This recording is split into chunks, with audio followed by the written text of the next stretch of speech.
Now in today's class we'll proceed with our NCERT important question series. NCERT important question series means NIQS और आज हम इसका start करेंगे part 1 NCERT important question series. ठीक है, आज हम स्टार्ट करेंगे पार्ट 1. देखो फर्स्ट क्वेश्चन क्या है. अच्छा, कौन सा क्वेश्चन किस चैप्टर का है और कौन सा क्वेश्चन है ये भी मैंने साथ में सीरीज में मेंशन कर दिया है. आपको क्या करना है, व्हाइल प्रैक्टिसिंग दीज क्वेश्चन तो उन क्वेश्चंस को टिक करते जाओगे these and you will have the list of most important questions.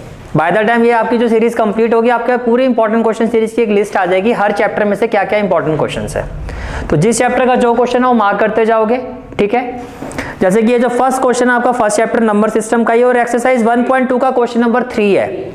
Show how root 5 can be represent on the number line. आपको पूछा जा रहा है, this is the question from exercise 1.2 and this is the question number 3. और आपने देखा होगा आपके एग्जाम में भी क्वेश्चन काफी बार आया होगा कि रूट 5 को नंबर लाइन में रिप्रेजेंट करो. अब मैं इसको आपका वे बताया तो कैसे करना है आपको. देखो रूट 5 जो होता है आपका, इसके लिए पहले आपको क्या करना होता है, जस्टिफिकेशन करनी होती है. क्या करनी होती है, जस्टिफिकेशन. और जस्टिफिकेशन के लिए हमें किसका यूज करना होता है, एक राइट ट्रायंगल का. जो आपको बनाना है वो क्या बनाना है, रूट 5. आपको रूट 5 को यहाँ हाइपोटेन्यूज में लेके आना है. मेरी बात समझ में आ रही है. अब वो कैसे आएगा, से ये ट्राइंगल हो गया आपका ओ ए और ये हो गया आपका बी. मैंने ट्राइंगल ले लिया ओ ए बी. ठीक है, अब मैंने कहा let O A is equal to 2 unit. Let O A is equal to 2 unit. तो यहाँ पे क्या लिखा आपने, 2 यूनिट. और मैंने कहा O B is equal to 1 unit. O B is equal to 1 unit. तो यहां पर क्या आ गया आपका 1 यूनिट. अब कौन सी थ्योरम लगती है राइट ट्रायंगल में, पाइथागोरस थ्योरम. तो आपने कहा by Pythagoras theorem A B square will be equal to O A square plus O B square. ये एग्री करते हो आप, ये इसके इक्वल होगा. ठीक है, अब देखो जी, ये मुझे रूट 5 बनाना है. ए बी, मेरा ए बी क्या होना चाहिए, ये बनाना है आपको रूट 5. ओ ए की वैल्यू कितनी है 2, तो आपने लिखा 2 स्क्वायर. और ओ बी की वैल्यू क्या है 1, तो आपने लिखा 1 स्क्वायर. 2 का स्क्वायर 4, 1 का स्क्वायर 1. तो ए बी स्क्वायर आपका क्या हो गया, 5 के इक्वल हो गया. अब देखो ए बी स्क्वायर अगर 5 के इक्वल है तो 5 किसका स्क्वायर होता है, रूट 5 का. 5 किसका स्क्वायर होता है, रूट 5 का. ये बात समझ में आ रही है. ठीक है, तो इसका मतलब ए बी की वैल्यू क्या आ गई, रूट 5. तो यही आपको प्रूव कर रहा था. रूट 3 बनाना है तो यहाँ पर रूट 3 आपको शो करना है. तो जस्टिफिकेशन में आपको ये चीज करनी होती है. जैसे मान लो रूट 2, तो यहाँ पे 1 ले लेता है, यहाँ पे 1 का स्क्वायर भी 1, 1 का स्क्वायर 1 प्लस 1 2. 2 किसका स्क्वायर होता है, रूट 2 का. अब ये चीज जो आपने राइट ट्रायंगल में शो किया, आपने क्या शो किया कि अगर मैं बेस 2 यूनिट लेता हूँ, परपेंडिकुलर डिस्टेंस 1 यूनिट लेता हूं, तो मेरा जो हाइपोटेन्यूज होगा वो किसके इक्वल होगा, रूट 5. अब आपको कहा जा रहा है रूट 5 आपको रिप्रेजेंट करना है नंबर लाइन पर. किस पे करना है, नंबर लाइन. अब वो चीज आपको बना, पहले तो जस्टिफिकेशन वाला पार्ट हो गया. अब आप कंस्ट्रक्शन वाला पार्ट करोगे. आप एक लाइन ड्रॉ करोगे 2 यूनिट की. अब यूनिट इसलिए कहा जा रहा है कि अगर मैं 2 सेंटीमीटर बोलूं तो प्रेजेंटेशन में 2 सेंटीमीटर बहुत छोटा दिखाई देता है. यूनिट से क्या होता है, आप अपना स्केल चेंज कर सकते हो. जैसे मैंने कहा 1 यूनिट को हम 2 सेंटीमीटर ले लेते हैं, तो 2 यूनिट कितना हो जाएगा, 4 सेंटीमीटर. तो दैट इज थोड़ा आपको दिखेगा डायग्राम. ठीक है, तो मैंने एक लाइन ड्रॉ की से ओ ए, जो क्या है 2 यूनिट और सेंटीमीटर में कितनी है 4 सेंटीमीटर.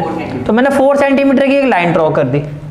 4 सेंटीमीटर की एक लाइन ड्रॉ कर दी. ये बात समझ में आ गया. ठीक है, आइडियली आप इसको ए ओ ले लो. क्या ले लो, ए ओ, यानी कि ओ ए बी. क्या ले लो, ओ ए बी. ठीक है जी. अब ए पर क्या है, आपने एक लाइन बनाई है 1 यूनिट की. तो 1 यूनिट किसके इक्वल है, 2 सेंटीमीटर. तो पहले आप ए पे 90 डिग्री का एंगल बनाओगे. इस पॉइंट पे क्या रखोगे, कंपास. कंपास रख के इसको इस तरह से ऐसे लेके जाओगे. यहां पे क्या रखा, कंपास. ये हो गया पॉइंट 1. कहां पे रखोगे कंपास को, यहां पर. पॉइंट 2 पर क्या रखोगे, पेंसिल. और कंपास रख के इसको इस तरह से ऐसे डॉटेड लेके जाओगे. ये समझ में आ गया. ठीक है, फिर कंपास रखोगे पॉइंट 2 पर, और जितना वो कंपास आपने ओपन किया हुआ है with the same radius value, यहां कंपास और यहां एक आर्क लगा दोगे.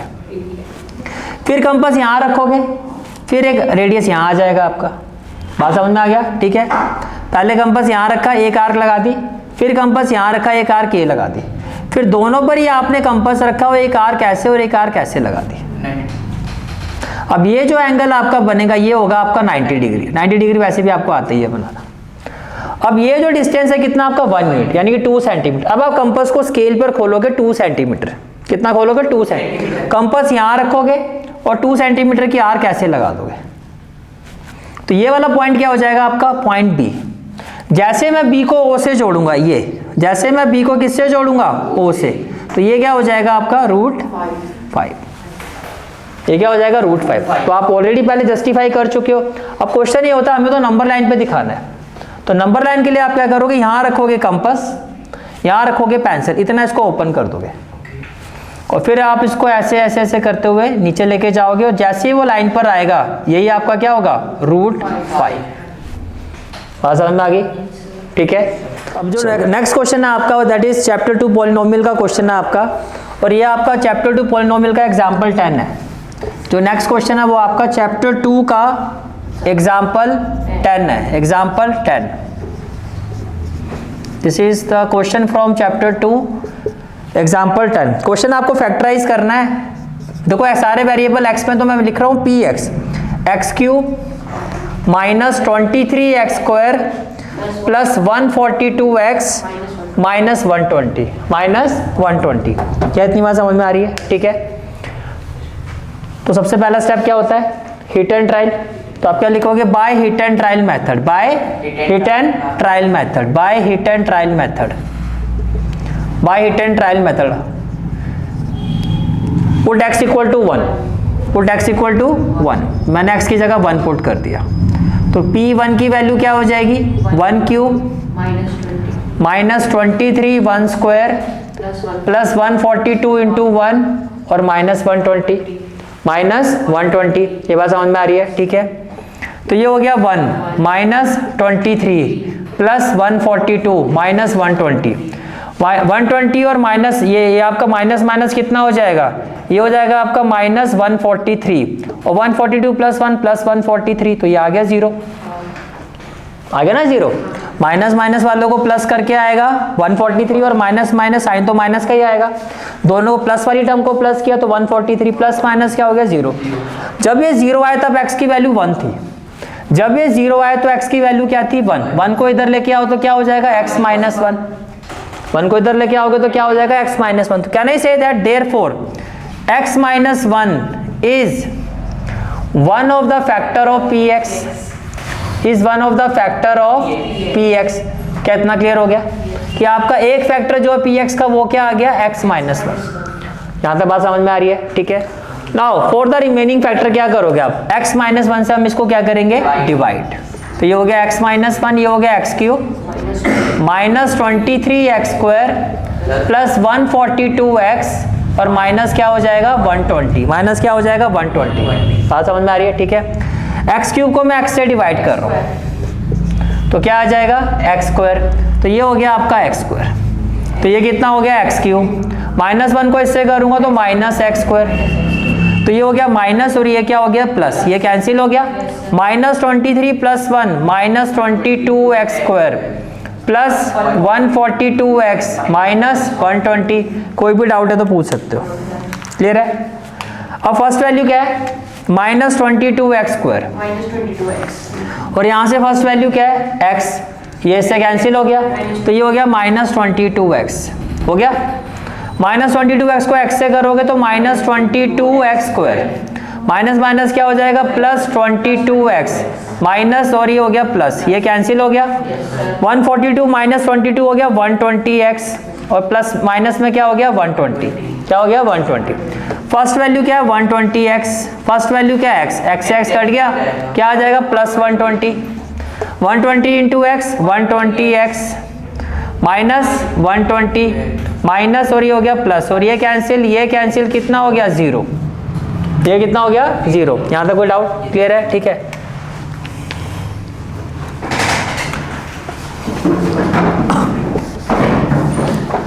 नाउ फॉर रिमेनिंग फैक्टर, अब जो आपकी वैल्यू आई है वो क्या आ गई x² माइनस 22x प्लस 120, ये वैल्यू आ गई आपकी।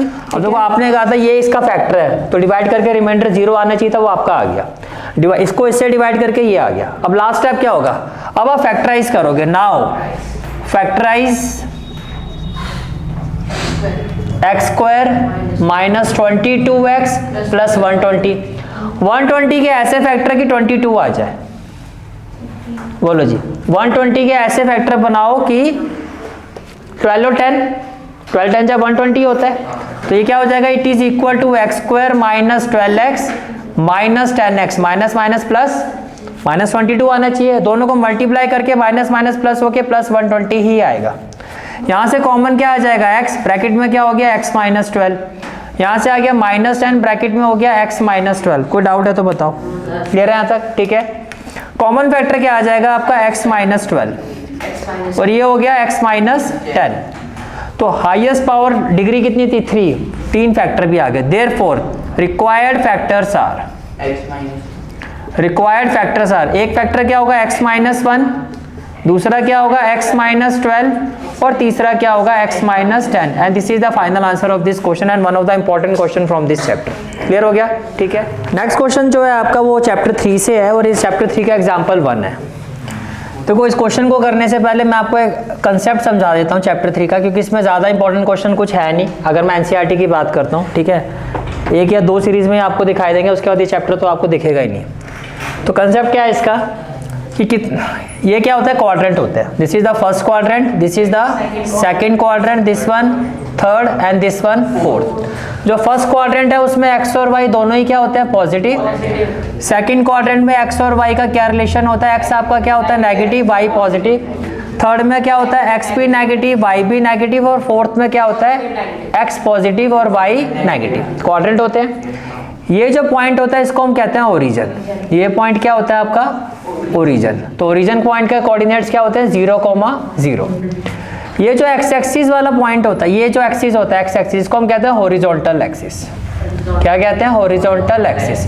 और ये जो वर्टिकल एक्सिस होता है इसको हम क्या कहते हैं, मतलब ये जो वाई एक्सिस होता है इसको हम क्या कहते हैं, वर्टिकल एक्सिस। ये भी क्लियर हो गया। एक्स एक्सिस क्या होता है, हॉरिजॉन्टल, वाई एक्सिस क्या होता है, वर्टिकल। तो ये बात क्लियर हो गई, ठीक है। अच्छा अब आगे देखो, इसके बाद ये समझो कि जब आप एक्स और वाई कहते हो तो एक्स क्या होता है, एब्सिसा, और वाई को हम क्या कहते हैं, ऑर्डिनेट, और दोनों मिला के क्या बनता है, कोऑर्डिनेट। दोनों मिला के क्या बनता है, कोऑर्डिनेट। ये बात समझ में आ रही है, ठीक है। उसमें आपसे पूछा जा रहा है फर्स्ट पार्ट में, ये रब कर दूं मैं। फर्स्ट पार्ट में देखो आपसे क्या क्या पूछा जा रहा है। फर्स्ट पार्ट में आपसे पूछा जा रहा है बी पॉइंट का एब्सिसा क्या होगा, और बी पॉइंट का यहाँ पूछा जा रहा है एब्सिसा, और यहाँ पूछा जा रहा है ऑर्डिनेट। यानी कि यहाँ पूछा जा रहा है इसका एक्स क्या है और इसका वाई क्या है। ये बात समझ में आ रही है, ठीक है। हैंस द कोऑर्डिनेट, और फिर दोनों को मिला के क्या है, जो कोऑर्डिनेट बनेगा वो क्या होगा। ये आपका फर्स्ट पार्ट में पूछा जा रहा है। पहले जो चीजें पूछी जा रही है वो मैं लिख लेता हूँ, फिर सीधा हम फिगर पे चलते हैं। सेकंड में पूछा जा रहा है X coordinate and Y coordinate of M point. इसी तरह से एम का एक्स क्या होगा, वाई क्या होगा, और दोनों का कोऑर्डिनेट क्या होगा। पॉइंट थर्ड पर आ जाओ। पॉइंट थर्ड में पूछा जा रहा है X coordinate and Y coordinate of point L. L का एक्स, एल का वाई और ओवरऑल कोऑर्डिनेट। पॉइंट 4 पर आ जाओ। यही सेम चीज पूछी जा रही है एस के लिए। एस का एक्स क्या होगा, वाई क्या होगा, और एस का कोऑर्डिनेट क्या होगा। क्लियर हो गया। अब आ जाओ जी फिगर पर। जब आप फिगर पर आओगे, अगर आप वाई बी, हाँ सबसे पहले कौन सा, बी पॉइंट। बी का एक्स देखो क्या है, 4। अगर आप लाइन को देखो 4 पे टच हो रही है, और बी का वाई का है, टच हो रहा है लाइन जो बी के वाई है। बी ऑर्डिनेट का मतलब क्या है, वाई एक्सिस। उसी पॉइंट बी से जो लाइन जा रही है वो बी एक्सिस को टच करिए 3 पर। तो एक्स कोऑर्डिनेट होता है एक्स कॉमा वाई। तो कोऑर्डिनेट क्या हो गया, 4,3। 4,3। क्लियर हो गया। 4 होगा ना एक्स, तो एक्स कॉमा वाई होता है ना। बी पॉइंट को देखो, बी पॉइंट से जो लाइन एक्स एक्सिस को टच करिए किस पॉइंट पे कर रही है, इसको हॉरिजॉन्टल करो। ये क्लियर हो गया, ठीक है। इसके बाद देखो नेक्स्ट है आपका पॉइंट एम। पॉइंट एम से जो लाइन एक्स एक्सिस को टच कर रही है वो -3 पर कर रही है, और वाई एक्सिस को टच कर रही है 4 पर। तो कोऑर्डिनेट हो गया -3 और 4। पॉइंट एल को देखो, पॉइंट एल से जो लाइन एक्स एक्सिस को टच कर रही है -5, और वाई एक्सिस को टच करिए -4। तो कोऑर्डिनेट हो गया -5 -4। पॉइंट एस पर देखो एक्स एक्सिस को जो टच कर रही है ये लाइन पॉइंट एस से वो 3 पर कर रही है और वाई को कर रही है -4 पर, तो कोऑर्डिनेट हो गया 3 और -4 और ये क्वेश्चन आपका कंप्लीट। ठीक है, next question is from chapter 4 और ये चैप्टर 4 का एक्सरसाइज 4.1 का क्वेश्चन नंबर 2 है। ये भी एग्जाम में बहुत बार पहले पूछा गया है क्वेश्चन। देखो आपको कहा जा रहा है express the following linear equation in the form of ax plus by plus c equal to 0। So this is the question number 1। सभी पार्ट के लिए क्वेश्चन नंबर 1 और जितने भी जैसे आपका फर्स्ट पार्ट है, फर्स्ट पार्ट की क्वेश्चन क्या है 2x प्लस 3y। अब देखो ये जो इक्वेशन है इसमें इक्वल टू में क्या है 0, तो इसमें इक्वल टू में 0 रखना है। तो 9.35 बार को आप लेफ्ट हैंड साइड पे लेके आओगे तो -9.35 बार हो जाएगा इक्वल टू 0। इसी तरह से जो पार्ट 2 है, पार्ट 2 क्या है आपका x माइनस Y by 5 minus 10 equal to 0। Part third क्या है आपका -2x प्लस 3y, अगेन 6 को लेफ्ट हैंड साइड पे लेके आओ -6 इक्वल टू क्या हो जाएगा 0। इसी तरह से पार्ट 4 देखो क्या है आपका x इक्वल टू 3y है, -3y इक्वल टू क्या हो जाएगा 0। पार्ट 5 पे आ जाओ 2x इक्वल टू -5y है, यहाँ लेके आओ प्लस 5y इक्वल टू क्या हो जाएगा 0। पार्ट 6 पर आ जाओ 3x 0y प्लस 2, अभी जैसा लिखा वैसा लिखते हैं। पार्ट 7 क्या है हमारा y माइनस 2 इक्वल टू 0 और पार्ट 8 क्या है आपका part 8 is 5 equal to 2x। मैं 5 को उधर लेके जा रहा हूँ तो 2x माइनस 5 यानी कि 5 को मैं 5 की पोजीशन चेंज कर रहा हूँ। ये क्लियर हो गया। अब को इन सभी इक्वेशंस के ए बी सी बताने हैं, यानी कि आप इन सभी को इस इक्वेशन से कंपेयर करोगे। जो x के साथ है वो a, तो इसका a क्या हो गया 2। जो y के साथ है वो b, तो इसका b क्या हो गया 3 और बाकी जो है वो कांस्टेंट है तो इसका c क्या हो गया -9.35 बार। कोई डाउट है तो बताओ। क्लियर है यहाँ तक? ठीक है। यहाँ x के साथ क्या है 1, तो a क्या हो गया 1। y के साथ क्या -1/5, तो b हो गया -1/5 और c हो गया -10। पार्ट थर्ड x के साथ क्या है -2, तो a -2। y के साथ क्या है 3, तो b हो गया 3 और c हो गया आपका कांस्टेंट -6। पार्ट 4 x के साथ क्या है x के साथ y नहीं है तो b कैसे हो सकता है, तो b हो गया 0। b तभी होगा ना जब y होगा, क्योंकि y का कोफिशिएंट है तो y तो है नहीं। तो कांस्टेंट क्या है 2, तो c क्या हो गया आपका 2। फोर्थ पार्ट पर आ जाओ x के साथ क्या है a, x का कोफिशिएंट, y का कोफिशिएंट क्या है b, तो b हो गया -3, कांस्टेंट है ही नहीं तो 0। x का कोफिशिएंट a, b का कोफिशिएंट b, कांस्टेंट क्या हो गया 0। x का कोफिशिएंट है ही नहीं, x ही नहीं है तो a क्या होगा 0। y का कोफिशिएंट b, तो b क्या है 1 और कांस्टेंट क्या होगा c, दैट इज -2। क्या इतनी बात समझ में आ रही है? क्लियर हो गया यहाँ तक? ठीक है। यहाँ देखो जी x के साथ क्या है a, तो a हो गया 2, b क्या हो गया 0 क्योंकि y नहीं है और कांस्टेंट क्या हो गया। तो जब भी ऐसा क्वेश्चन आता है पहला काम क्या करना है, सेम पोजीशन पर रखना है। इक्वल टू में 0, सबको इक्वल टू में 0 कर दो। फिर जो x का कोफिशिएंट है वो a, y का जो कोफिशिएंट दिया हुआ है b है तो b और बाकी जो होगा कांस्टेंट। ये बात समझ में आ रही है? ठीक है। नेक्स्ट जो क्वेश्चन है वो बहुत ही इंपॉर्टेंट आपका पोस्टुलेट है यूक्लिड्स का, जो इसमें एग्जाम से क्वेश्चन आता है। तो वो आपका है पोस्टुलेट 5। वो क्या है आपका पोस्टुलेट 5। पोस्टुलेट 5 क्या है, ये स्टेटमेंट आपको स्क्रीन पे दिखाई भी दी होगी, क्वेश्चन में मैंने दिया हुआ है। पोस्टुलेट 5 कहता है क्या, ये समझो आप। ये कहता है कि अगर आप एक लाइन ड्रॉ करते हो जो दो लाइंस को क्या करती है इंटरसेक्ट करती है, इस तरह से इंटरसेक्ट करती है कि एक साइड में जो दो इंटीरियर एंगल है से 1 और 2, इनका जो सम है वो 90 डिग्री से कम होगा। फिर से रिपीट कर रहा हूं, एक लाइन फॉल कर रही है, दो लाइन पर फॉल कर रही है, इस तरह से फॉल कर रही है कि एक साइड पे जो इंटीरियर एंगल है इनका जो सम है वो 90 डिग्री से क्या है कम है, 90 डिग्री से कम है। तो उस साइड में ये लाइन अगर आगे तक आप लेके जाओगे तो ये मीट करेंगी, ऑन द अदर साइड ये कभी मीट नहीं करेगी। पहले बता पोस्टुलेट समझ में आ गया। तो ये आपसे एग्जाम में पूछा जाता है पोस्टुलेट 5। तो आपको पोस्टुलेट 5 की स्टेटमेंट लिखनी है और इस तरह से लिखना है और डायग्रामेटिकली इस प्रेजेंटेशन को इस तरह से दिखाना है। ठीक है। अब देखो पोस्टुलेट 5 है क्या, तो जब एग्जाम में आएगा आप एग्जैक्टली इसी लैंग्वेज पर लिख के आओगे। If a straight line falls on two straight line, अगर एक स्ट्रेट लाइन दो स्ट्रेट लाइन पर क्या करती है फॉल करती है, makes the interior angle on the same side of it taken together less than 2 right angle. इसके एक साइड पे जो 2 इंटीरियर एंगल है उनका सम अगर 90 डिग्री से क्या होता है, कम, then the 2 straight line if produce indefinitely, अगर इन 2 स्ट्रेट लाइन को आप आगे तक लेके जाओगे तो meet on that side on which the sum of the angle is less than the 2 right angle. तो इस साइड पर जब आगे लेके जाओगे तो ये मीट करेंगे। समझ में आ गया? तो ये पोस्टलेट आपको अच्छे से प्रिपेयर करना है विद दिस डायग्रामेटिक प्रेजेंटेशन और ऐसे इसको एक्सप्लेन करना है। ये एग्जाम में पूछा जाता है आपसे। तो इस चैप्टर का इंपॉर्टेंट क्वेश्चन मैंने ये लिया है। क्लियर हो गया?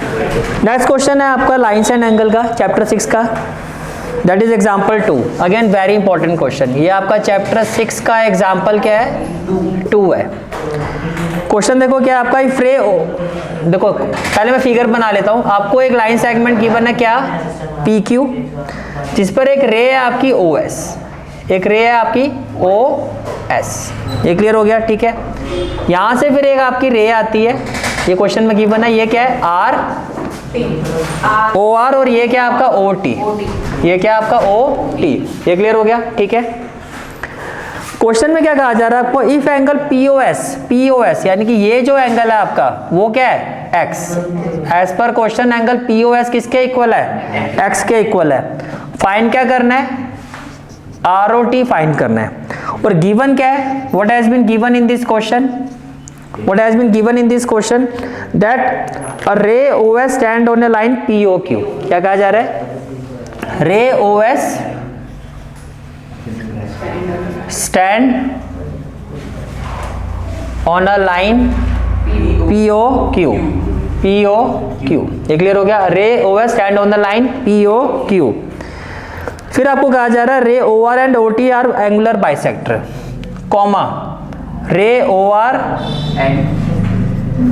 and ray OT are angle bisector of angle POS and angle SOQ respectively। ये क्लियर हो गया? ठीक है। अब इसका मतलब समझो, अगर OR POS को बाइसेक्ट कर रही है तो इसका मतलब ये जो एंगल है, इसका मतलब क्या हुआ, इसका मतलब ये हुआ से ये एंगल 1 है, तो ये जो एंगल 1 है ये हाफ ऑफ POS के इक्वल होना चाहिए। आप एग्री करते हो? क्योंकि ये इसको बाइसेक्ट कर रहा है।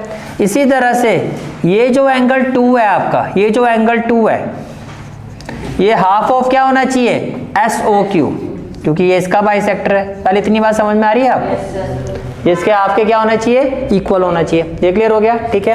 अब देखो नाउ, क्या आप एग्री करते हो angle POS plus angle SOQ equal to क्या है, 180 डिग्री। Angle POS plus angle SOQ ये किसके इक्वल है, 180 डिग्री के इक्वल है। ये बात समझ में आ रही है? ठीक है। अगर ये 180 डिग्री के इक्वल है तो POS की वैल्यू क्या है, x। POS की वैल्यू क्या है, x। तो ये हो जाएगा x plus SOQ equal to क्या हो गया, 180।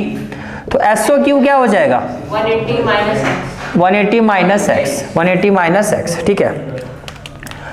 तो एंगल 2 की वैल्यू क्या होगी ये भी बता दो, हाफ ऑफ SOQ। यही है ना आपका एंगल 2, तो ये किसके इक्वल होगा, हाफ ऑफ SOQ की जगह क्या आ जाएगा, 180 minus x. 180 by 2 90 minus x by 2।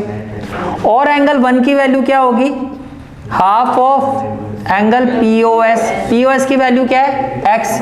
तो ये हो गया x बाई 2। क्या इतनी बात समझ में आ गई? इतनी बात समझ में आ गई? ठीक है। अब देखो जी,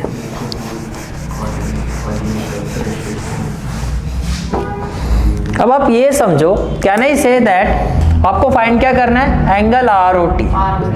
एंगल ROT क्या आप एग्री करते हो, एंगल 1 प्लस एंगल 2 के इक्वल होगा।